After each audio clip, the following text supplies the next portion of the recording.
Dzień dobry, nazywam się Piotr Rybson. Zajmuję się historią projektowania, historią sztuki, historią kultury wizualnej. I dziś chciałem powiedzieć kilka słów o artyście, który wywarł ogromny wpływ na kulturę wizualną w Polsce, o Mieczysławie Bermanie, który będąc w dużej mierze autodydaktą, jednak wywarł wpływ przemożny na projektowanie graficzne i język komunikacji wizualnej polskiej lewicy. Ten wpływ, który zaczął się już niemal 100 lat temu, w zasadzie odczuwamy jeszcze i dzisiaj. Berman, dla porządku tylko przypomnę, urodził się w 1903 roku. To znaczy, że w momencie, kiedy Polska odzyskała swoją niepodległość, on był kilkunastoletnim chłopcem. Niezbyt dobrze wykształconym, choć pochodził z dość zamożnej rodziny, ale studiów formalnych, artystycznych nie ukończył. On miał od, można powiedzieć, młodych lat przekonanie lewicowe i interesował się szalenie grafiką, fotomontażem, który w Polsce rozpoczął swoją karierę dopiero w okolicach 24 roku, więc akurat na taką wczesną dojrzałość Bermana, który miał wtedy 21 lat. Dla niego postaciami niezwykle ważnymi byli tacy artyści jak Mieczysław Szczuka czy Teresa Żarnowa-Równa. Pod ich wpływem, a także pod wpływem innych twórców, o czym za chwilę, zaczął robić swoje pierwsze próby fotomontażowe. Berman w Polsce jest znany przede wszystkim może jako fotomontażysta właśnie. Taką postacią fundującą, ja myślę, nie tylko dla Mieczysława Bermana, ale w zasadzie dla wszystkich lewicowych grafików tego pokolenia, był niemiecki artysta John Heartfield, który był aktywnym, wspierającym grafikiem komunistyczną partię Niemiec, tworzącym ruch dadaistyczny w Niemczech, a później w zasadzie realizującym dziesiątki, setki projektów dla wydawnictw lewicowych, dla partii komunistycznej, zarówno wówczas, kiedy ona działała jeszcze legalnie, jak i po dojściu Hitlera do władzy. Heartfield na emigracji kontynuował swoją pracę. I początki Mieczysława Bermana w zasadzie są takim powtórzeniem poniekąd tego, co robił Heartfield.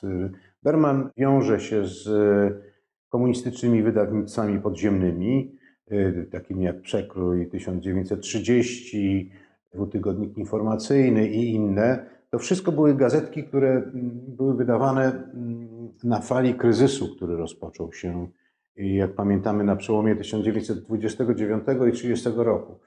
I to jest moment, kiedy Polska Partia Komunistyczna wietrzy możliwość dokonania przewrotu w Polsce, przejęcia władzy, liczą na rewolucję światową, na skutek zubożenia dziesiątków milionów ludzi na kontynencie i w Stanach Zjednoczonych.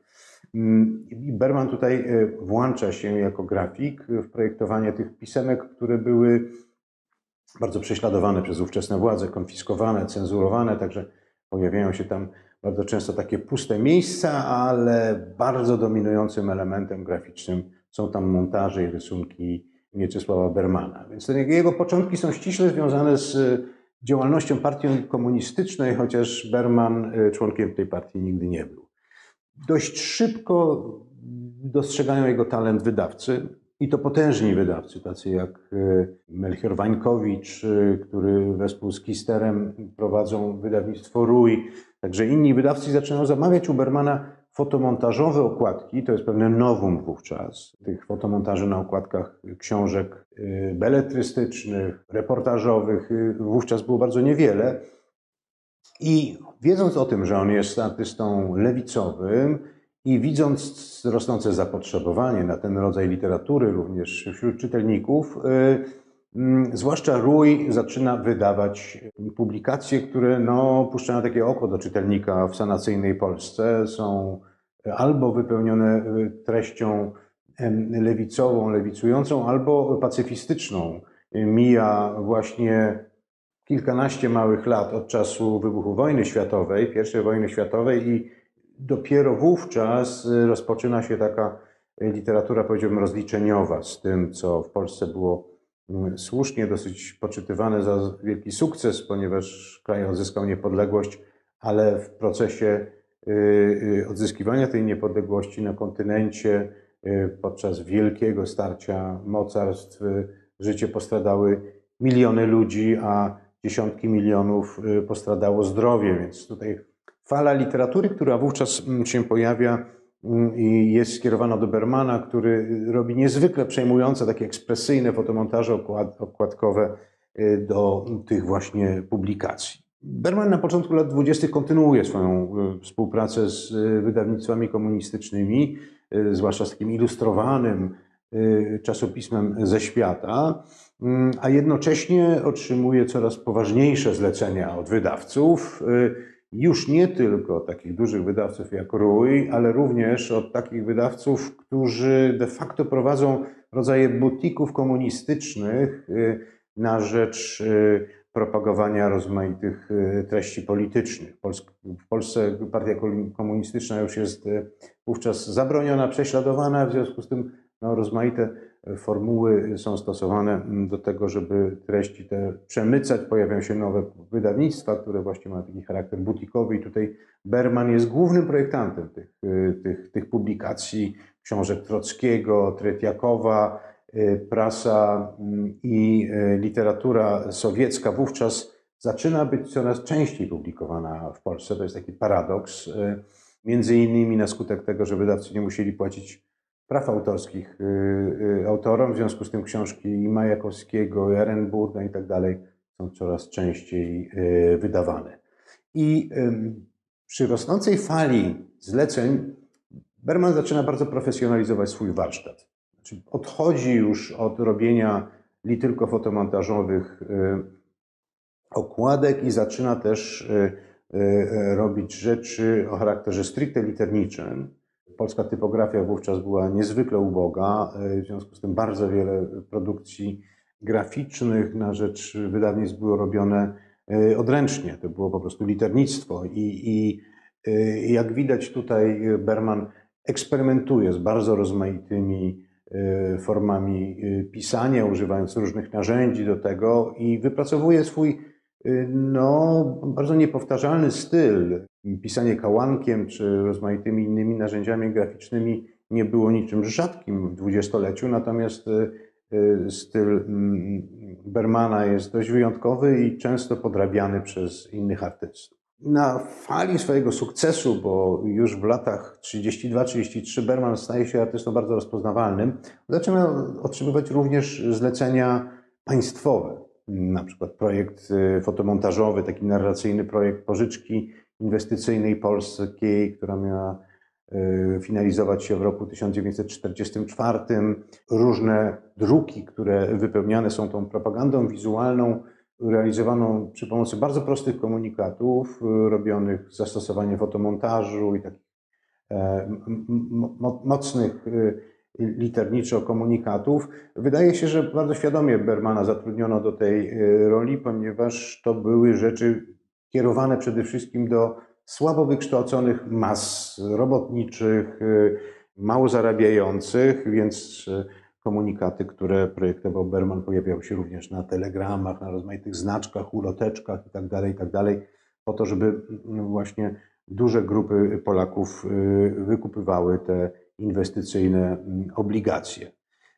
Berman robi plakaty, kontynuuje nadal swoją działalność podziemną, można powiedzieć, to znaczy robi prasę komunistyczną i partia zaczyna wciągać go do rozmaitych innych przedsięwzięć.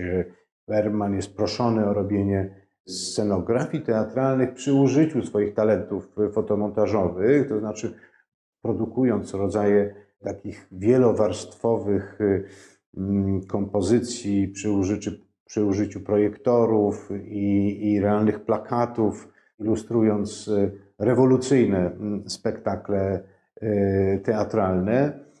Eksperymentuje coraz bardziej w połowie lat 30. również z naświetlaniem, znaczy z wielokrotnym naświetlaniem po to, żeby uzyskać takie fotosyntetyczne, dość wysublimowane okładki, ale ilość zleceń, którą zaczyna dostawać, to był zawsze bardzo pracowity grafik, chyba zmusza go do tego, żeby bardzo dzielić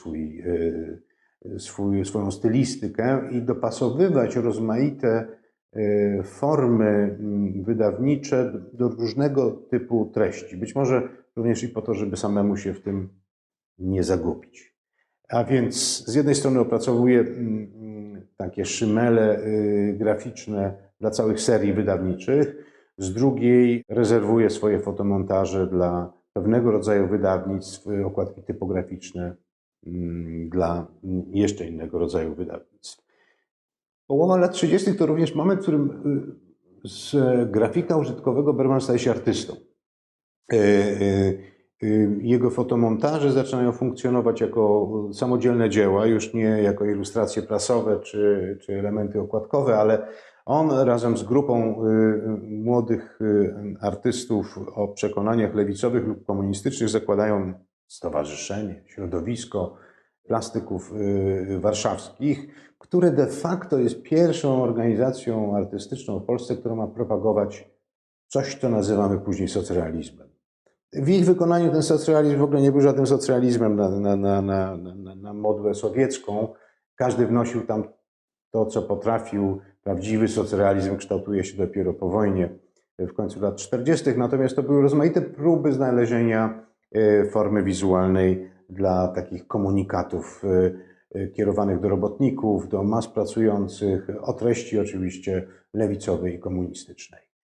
Ale będąc z jednej strony tym zaangażowanym paputczykiem, jak to wówczas mówiono, więc człowiekowi, który było po drodze z komunizmem, Bergman jest rozchwytywany przez przedsięwzięcia komercyjne. Jedno z największych czasopism polskich drugiej połowy lat 30., Łącznik Pocztowy, to było czasopismo, które sięgało chyba nakładami 200 000 egzemplarzy tygodniowo, bierze go jako swojego głównego nadwornego grafika. I również wydawcy, przede wszystkim Rój, ale nie tylko, składają u niego dziesiątki, setki zamówień, także to portfolio bermanowskie jest ogromne i jak widzicie Państwo, on rozwiązywał te liczne zamówienia, no właśnie tak, żeby do pewnego rodzaju poważnych publikacji stosować okładki liternicze, do rzeczy reportażowych. Wprowadzać złożone narracje fotomontażowe, tak jakby ta okładka od razu sugerowała jakiś taki ilustracyjny tryb, a z kolei do treści o charakterze lżejszym, książek podróżniczych i tak dalej, stosować takie egzotyzujące, powiedziałbym, fotomontaże, bardzo często z użyciem jakichś wzorów map w tle. No to były takie rozmaite sygnatury bermanowskie, których on używał i przed wojną, i powracał do nich również już w czasach PRL-u. Koniec lat 30., tak niedługo przed wojną, to jest moment, w którym Bergman wiąże się z ogromnym koncernem farmaceutycznym Spisa i wykonuje na jego rzecz dużą ilość prac, zarówno robiąc czasopismo Medycyna i Przygoda, jak szereg ulotek propagandowych dla przemysłu farmaceutycznego.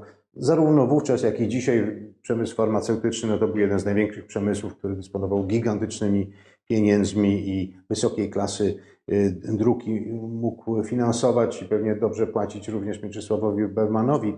Ale to jest również moment, w którym polska partia komunistyczna zostaje zniszczona przez Stalina i polscy komuniści w zasadzie tracą kompas. Nie bardzo wiedzą, co się dzieje. Jest zakazane grupować się i komunikować między nimi przez Komintern. I Bergman wydaje się, że poświęca się całkowicie swojej pracy komercyjnej. Robi dziesiątki znowu okładek dla różnego typu książek, znowu doskonaląc swoją taką typologię środków, jakie używa, więc na przykład duże zdjęcia portretowe i mocne mocne elementy liternicze w tytułach, różnicowane z nazwiskiem autora, takie fotookładki z elementami fotomontażu, znów do książek podróżniczych i reportażowych. Ale ostatnie zamówienia, jakie dostaję, to są zamówienia z najwyższej półki. To jest propaganda, ale nie propaganda komunistyczna, tylko propaganda stricte sanacyjna, państwowo-twórcza i prawicowa do bólu, z czego grafik będzie musiał się później długo i gęsto tłumaczyć przed komunistycznymi władzami. To są książki Melchiora Wańkowicza, Sztafeta, o tym jak Polska się buduje, Centralny Okręg Przemysłowy, no, rzeczy, które budują obraz potężnej, sanacyjnej Rzeczpospolitej, która przygotowuje się również, tak jak i inne kraje, do wysiłku zbrojnego, który za chwilę nastąpi. Jak wiadomo, kampania wrześniowa zdruzgotała to wyobrażenie silnej Polski, Polski od morza do morza, tego mitu, który w XX wieku, w XXI wieku zresztą często jest przywoływany. Berman musiał uciekać, podobnie do wielu innych osób, na wschód, znalazł się w Lwowie i po różnych perypetiach, jak również, co było udziałem wielu obywateli polskich, po obowiązkowym pobycie w jakichś koloniach, może nie karnych, ale w każdym razie robót kołchozowych, on trafia do Sielc, gdzie formuje się pierwsza dywizja kościuszkowska. W momencie, kiedy Stalin decyduje się stworzyć również wojsko polskie po to, żeby walczyć z armią hitlerowską i prawdopodobnie już myśli o tym, że taka armia się może przydać przy utrwalaniu później władzy w Polsce. Berman włącza się w to bez żadnego problemu. On już w 1943 roku robi rozmaite fotomontaże, w których pokazuje, kpi de facto z Polski sanacyjnej, z Piłsudczyzny i tak dalej. I zaczyna pracować jako taki prosty frontowy grafik. Można powiedzieć, robi plakaty frontowe, plakaty dla podniesienia morale wojska, które to morale było dość niskie, bo ludzie przychodzili bardzo często wycieńczeni z różnych obozów i tak dalej. Ta praca indoktrynerska musiała być dość intensywna. Berman robi również bardzo proste rzeczy, takie jak projektowanie trybun do rozmaitych oficjalnych wydarzeń, bram wjazdowych do tego pułku. I w momencie, kiedy pułk wyrusza, czy dywizja wyrusza w pole, to Berman jest wycofany z powrotem do Moskwy po to, żeby robić czasopismo będące w zasadzie instrumentem propagandy przyszłych władz w Polsce, które nosi tytuł Nowe Widnokręgi. Jego pomysłodawcą i twórczynią jest m.in. Wanda Wasilewska i cały krąg innych działaczy komunistycznych. I Berman składa te nowe widnokręgi, jak również produkuje znów całą serię okładek i wydawnictw w małym formacie, wydawanym przez Związek Patriotów Polskich. Taką nosiła nazwę organizacja, która za przyzwoleniem Stalina powstała w Moskwie. Te książki były robione z myślą zarówno o żołnierzach, jak i o polskiej mniejszości, która nagle została dowartościowana w Rosji Sowieckiej. Książka była tutaj niezbędnym takim towarem, który należało dostarczyć. Berman pracuje w Moskwie do 1946 roku, cały czas produkując te i podobne rzeczy graficzne dla swoich mocodawców i zostaje wysłany na kolejny front, powiedziałbym, pracy graficznej. Mianowicie w 1946 roku w Polsce trzeba zorganizować wybory. Te wybory trzeba wygrać. Do tej wygranej potrzebna jest bardzo silna agitacja, ponieważ ludzie nie są zbyt przychylni władzy, która przyszła tutaj na bagnetach Armii Czerwonej.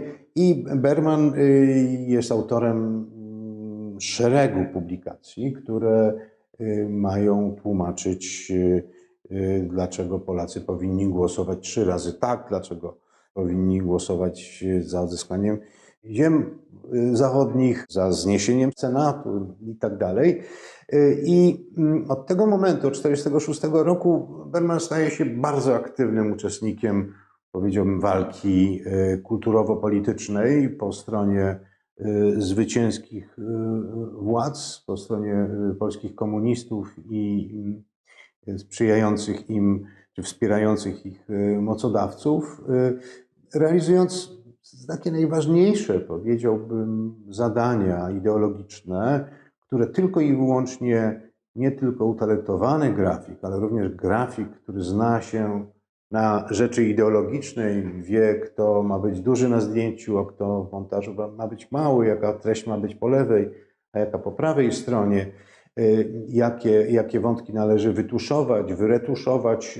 No tylko taki grafik może podjąć się tego typu zadań, a również zlecający ponosi wówczas bardzo małe ryzyko, zlecając mu takie zadania. Więc Berman produkuje zarówno rzeczy dla powołanego Towarzystwa Przyjaźni Polsko-Radzieckiej, produkuje propagandę wizualną dla przedziwnego konceptu stalinowskiego, jakim jest Komitet Słowiański, komitety słowiańskie we wszystkich krajach wyzwolonych przez Armię Czerwoną. Powstaje takie bardzo ciekawe ilustrowane pismo Wolne Narody i tutaj Berman znowu popisuje się jako grafik. Również jest odpowiedzialny za oprawę graficzną Kongresu Polskiej Zjednoczonej Partii Robotniczej, czyli momentu, w którym Polska Partia Socjalistyczna i Polska Partia Robotnicza są zbite w jeden organizm i znowu Berman tutaj tworzy do tego procesu szereg rozmaitych realizacji graficznych. A później, niezależnie od tego, że tak jak przed wojną, pracuje dla wydawców, przede wszystkim dla wydawnictwa Prasa Wojskowa, potężnego wydawnictwa, które miało zarówno własny pion cenzury, własny pion decyzyjny, w zasadzie działało w pewnej mierze poza partią. I Berman robi to, co robił przed wojną, robi fotomontaże, robi okładki liternicze z dużym, powiedziałbym, talentem, bardzo często powtarzając swoje wcześniejsze wzory.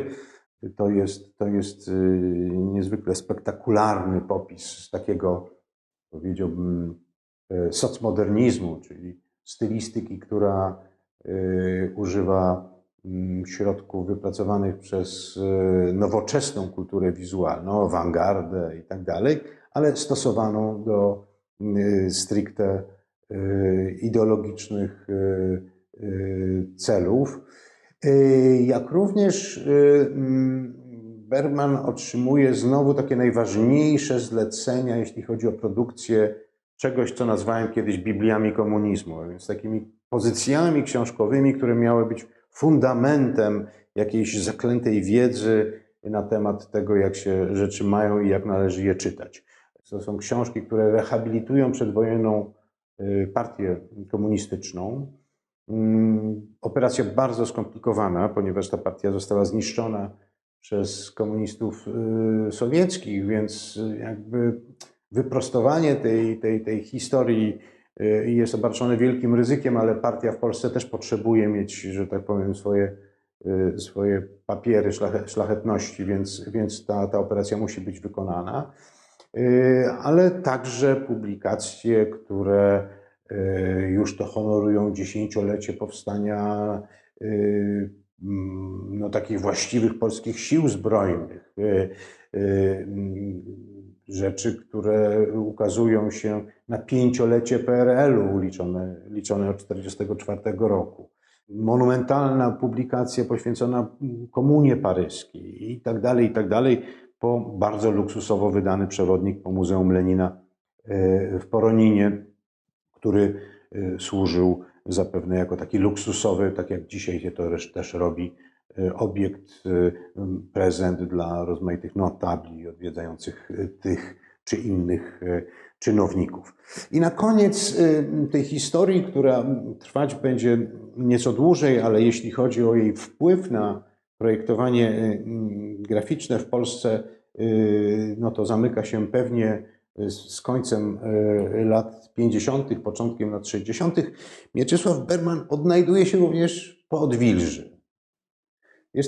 Jest to paradoks, ponieważ on jakby jest tak ściśle związany z lewicową, komunistyczną grafiką użytkową, że trudno sobie wyobrazić, dlaczegoż to w 1956 roku jest autorem opracowania graficznego książki Melchiora Wańkowicza zatytułowaną Monte Cassino, takiego tożsamościowego, przedwojennego, prawda, sanacyjnego w pewnym sensie, no, tej właściwej armii polskiej, która walczyła na Zachodzie. Otóż Berman pracował dla Wańkowicza i w latach 30., w związku z tym to był dość naturalny wybór dla autora, a z drugiej strony autor doskonale wiedział, że Berman, będąc wytrawnym montażystą, nada książce o tym niezwykłej historii epopei wojennej, no właściwe tempo, właściwy rytm.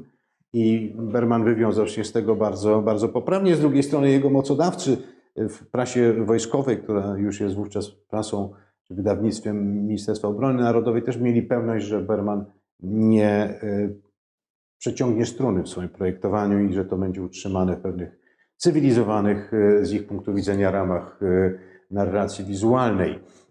Berman projektuje też i książki, inne książki Wańkowicza Na tropach Smętka, taką opowieść w zasadzie sprzed wojny jeszcze o germanizowaniu Mazur i północnych części Polski.